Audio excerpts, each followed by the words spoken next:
21 मई को जलगांव में ब्रह्मज्ञानी संत श्री आशाराम जी बापू के प्यारों ने एक संकीर्तन यात्रा निकाली। यह संकीर्तन यात्रा अपने आप में काफी थी यह संदेश देने के लिए कि षड्यंत्रकारियों ने बापू जी पर अनेकों आरोप लगाए, लेकिन बापू के प्यारों की श्रद्धा डिगा नहीं पाए। आए दिन बापू जी के साधक बापू जी की याद में कहीं न कहीं ऐसी संकीर्तन यात्राएं निकालते रहते हैं। इस संकीर्तन यात्रा में माताओं बहनों ने पूरी श्रद्धा के साथ भाग लिया।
रात हो गई इन भक्तों को भजन गाते व नाचते।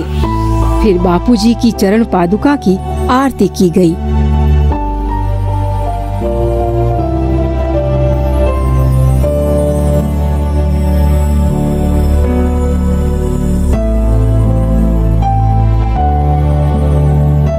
अगले दिन 21 मई को 108 कुंडी यज्ञ व संत सम्मेलन का आयोजन हुआ।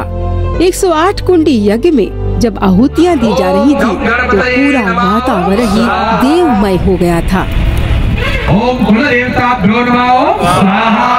महामृत्युंजय मंत्र बोलकर अपन सब 3 आहुतियां डालेंगे। हमारे बापूजी भी सदा स्वस्थ रहे, सब परिवार सदा अजर रहे। ओम त्र्यंबकं यजामहे सुगंधिं पुष्टिवर्धनम् उर्वारुकमेव बन्धनं मृत्युर्मुक्षीयमामृतात् ओम स्वाहा। ओम गं गणपते नमः ओम स्वाहा। ओम गं गणपते नमः ओम स्वाहा। ओम गं गणपते नमः ओम स्वाहा। इसके बाद शुरू हुआ संत सम्मेलन, जिसमें संतों ने अपनी बात पुरजोर तरीके से रखी कि संतों का सम्मान दुनिया को करना होगा।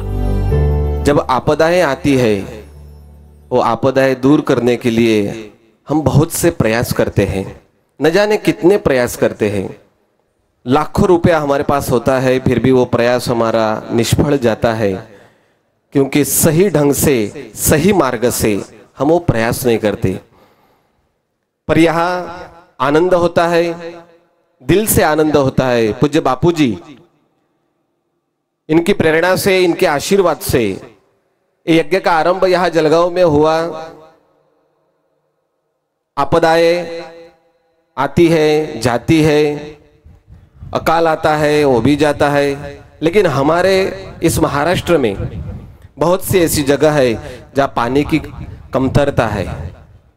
और ये यज्ञ का जो आयोजन यहाँ हुआ है, मैं सबसे बड़ा धन्यवाद देना चाहूँगा पूज्य बापूजी के इस समिति को, क्योंकि हमारे शास्त्रों में कहा है यज्ञात भवति पर्जन्यः। अगर पानी की जरूरत हो तो यज्ञ करवाने चाहिए ही।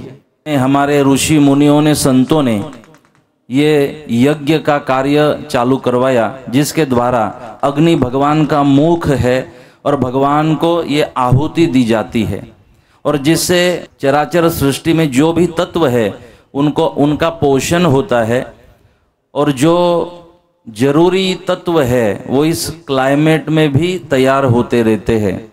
तो ये यज्ञ हमें ही नहीं तो इस सृष्टि को भी मदद करने का काम करता है।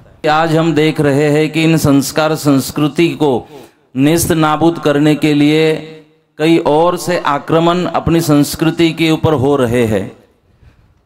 तो ये आक्रमण रोकने के लिए उतनी ही मजबूती से हमने इस संस्कृति का पालन करना होगा। पूजनीय बापूजी के लिए मैं कहना चाहूँगा कि ऐसे कई संत हैं कि जिनको कई और कारणों से और किसी मतलब से और किसी स्वार्थ के कारण फंसाया जा रहा है, क्योंकि ऐसे संतों को फंसाना, ऐसे संतों को कोशिश करना दबाने की, उनके कार्यों को रोकने की, मैं मानता हूँ ये अधर्मियों के द्वारा किया गया ही एक प्रहार है भारतीय संस्कृति की ओर। तो इसीलिए हमें बहुत जागृत होकर, बहुत सजाग होकर इस भारत देश की रक्षा हम सबको करनी होगी। संपूर्ण विश्वामध्ये रजतमाचं वातावरण आहे, अशा प्रकारचे यज्ञ, साधना, अनुष्ठान या माध्यमातून समाजातली सात्विकता वाढते आहे। ज्याप्रमाणे जयेंद्र सरस्वती निर्दोष सुटले, परमपूज्य आसारामजी बापू देखील निश्चितपणाने निर्दोष सुटणार आहेत, याच्याबद्दल आपण कुठलीही शंका बाळगू नये। हे जे षडयंत्र करणारे यांच्याजवळ फक्त शारीरिक बल आहे, मनोबल आहे, बुद्धिबल आहे, संघटन बल आहे, पण बापूजींजवळ आत्मबल आहे आणि बापूजी साक्षात परब्रह्म स्वरूप भगवान आहे पूर्णपणे। त्याच्यामुळे बापूजींचं हे कुणी काहीच करू शकत नाही। फक्त आपल्याला एवढं करणं आहे, सर्व प्रयत्न केले पण यश नाही। याच्यावरती सुंदर पर्याय फक्त बापूजींना प्रार्थना करायची आहे आणि बापूजींनी ज्या वेळेला संकल्प केला बाहेर निघण्याचा, की त्या वेळेला त्या संकल्पाला तोडण्याची कुणाची शक्ती नाही।